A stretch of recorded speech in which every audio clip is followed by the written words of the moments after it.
Hey, welcome to Uncomfortable Conversations with Keisha. This one piece of hair was not going to let me be great today. That's cool. So, I'm back. I'm back for real this time. Um, I posted my last video about a year ago, and you could see why. Yeah, this is my baby. This is my Kyla. The last time I posted a video, I was pregnant. So I decided to take a break to prepare myself mentally, physically, spiritually for the process of having a new baby. Um, we will talk about this in another video. I may have talked about this in the past, but no matter how many pregnancies you have had, once you have a miscarriage or an early child loss, that anxiety still weighs on you heavily. And it was a lot, but I had a great pregnancy. Um, and I had a beautiful birth story. So I decided for my first time back, I would tell you the story of Kyla coming into this world. It was a fun story. It wasn't fun at the time, but it was fun. So we're going to start off with something light, and that is the birth of my baby Kyla. I was due on June 22nd, and she came about a week and a half early. I had a doctor's appointment that morning, and my doctor said to me, "Are you packed?" I said no, and my best friend told me, and I didn't listen. This is me being hard headed. That your second child always comes faster. So I didn't have anything packed, didn't have a bag packed, didn't have a baby bag packed, no car seat, flying by the seat of my pants because I had at least 2 weeks in my head. So my doctor said to me, Lakeisha, go register in a hospital so that all your information is on file. When you get home, you need to pack your bags. Your baby is going to be here by the end of this week. When I left her office, my appointment was at 11:30 in the morning. When I left her office, it was about 12 o'clock. I was 3 centimeters dilated. That's what she told me. I went to the hospital. I went to go register. I went to go pump gas. I'm walking around. I start feeling like cramping. Um, just pause. When I had my oldest daughter, Cara, um, I was induced. So I didn't know what natural labor felt like. So when I'm feeling this cramping, I didn't know it was labor. I thought I just had a doctor's exam. It's cramping. I'll be okay. I felt her move, felt her kick. She was moving. I'm okay. Went to my parents' house, sat down, ate. My dad cooked me crabs because I had just finished work for the week. I was going out on maternity leave, so that was my like maternity leave celebration. Cooked me crabs. All the time I'm feeling this cramping. Something says start timing when you feel this cramping, and I did. So I'm timing it, and it's like, oh, we're getting 10 minutes apart. Okay. So my husband is a truck driver, so he was out on the road. So I called him and he's like, babe, you need to call the doctor because it doesn't sound like normal. Like you don't sound well. I said, okay. So I called my doctor. Um, it was closer to the end of the day. This had to be about 4 o'clock ish. Um, so I call her and she wasn't picking up.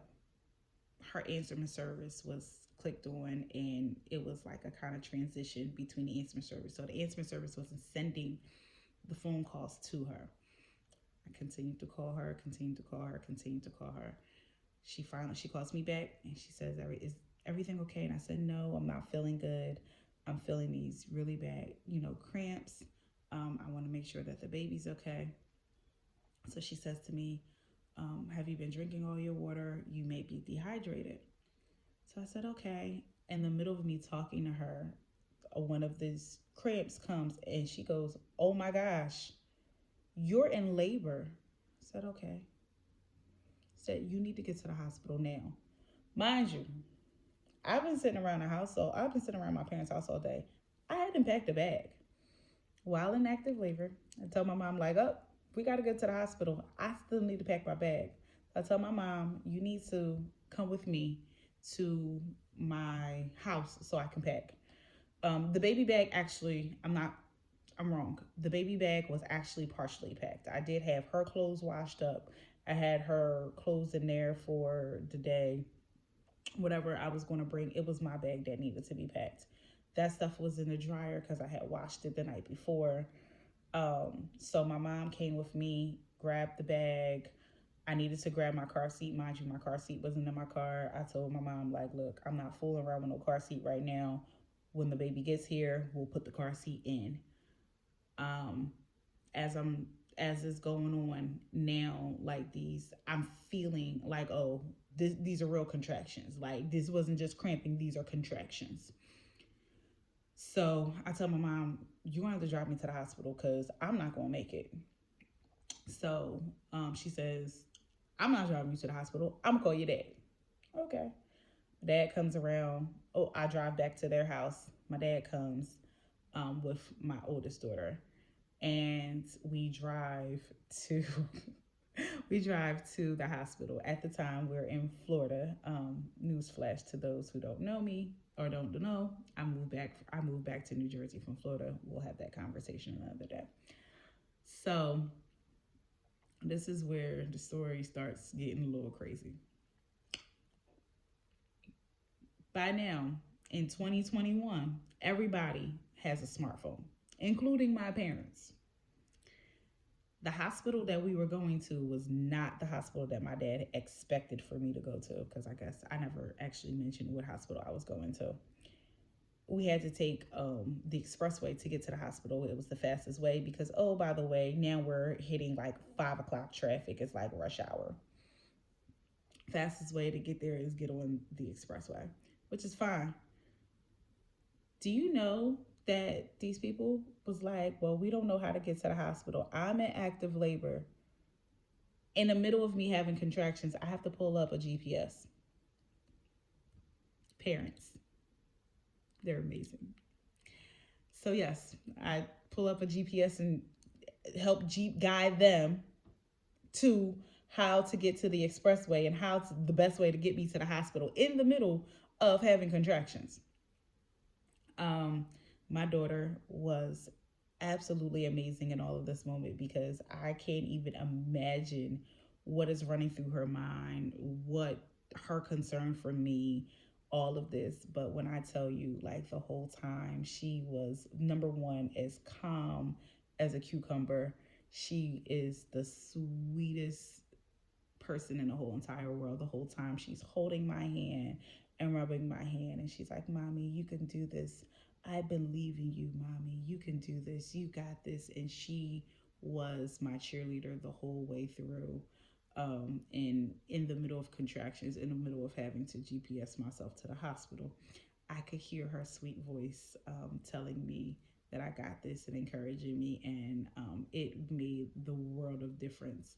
Um, Also, I had to tell my mama to stop yelling at me because black mamas, I'm like, oh, having contractions. And she's like, I forgot what she said, but I'm like, I need for you to not yell at the moment because this is not helpful. So we finally get to the hospital. We did make a wrong turn. My parents finally get to the hospital. My mom hops out. She runs in and tells the front desk attendant that I am in labor and that I'm about to have this baby and that she needed a wheelchair. As my mom was running in, there was a labor and delivery nurse pulling up, and she could her ability to assess what was going on was like amazing because she pulls up and she's just like, I'm a labor and delivery nurse. How can I help you? She comes in and they wheel the wheelchair around to the side of the truck where I was. I was behind the driver's seat in the truck. Um, and they pull up with the wheelchair and they're like, sit down. And I said, I can't. They're like, why? Because she's crowning. I stand up to get out of the truck and my water breaks right then and there. Um, once my water breaks, and then they're trying to figure out how I'm supposed to get up.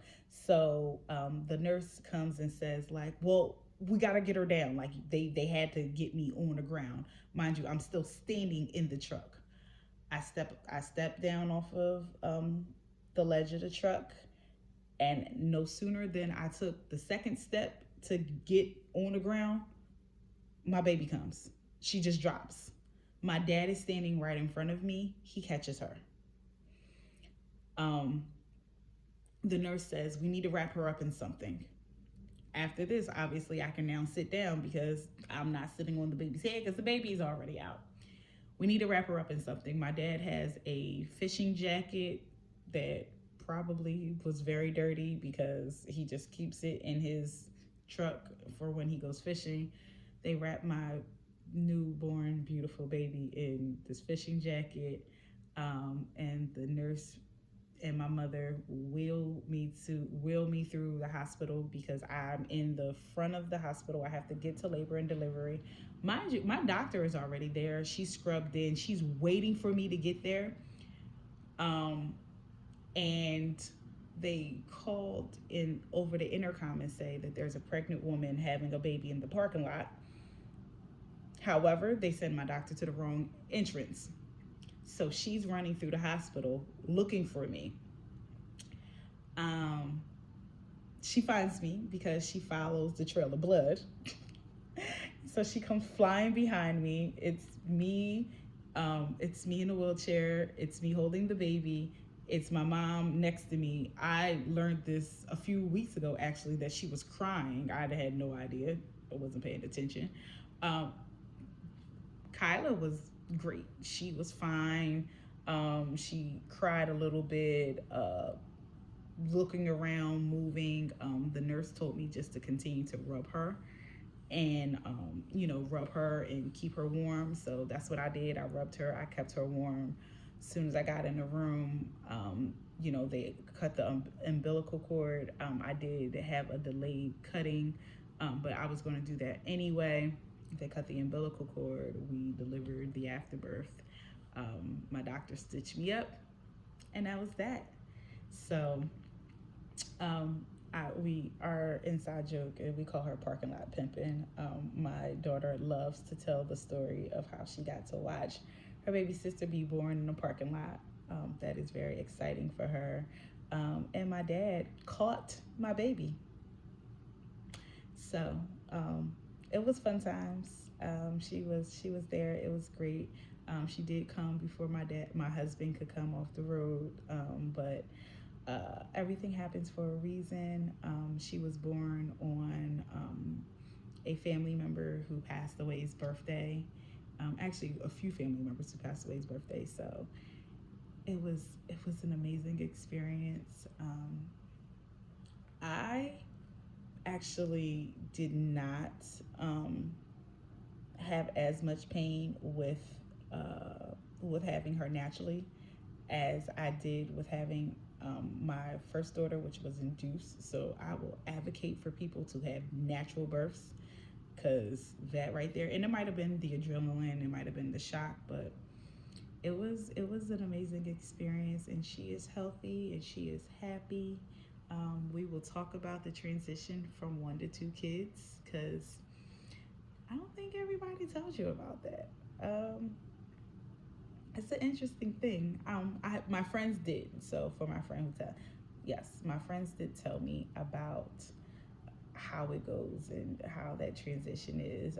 But I don't think we have a larger conversation about that. I think it's one of those things that may be said in private, but not necessarily in public. So, but I am back.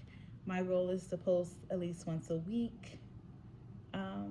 So yeah, thanks for listening, and I will see y'all later. Bye.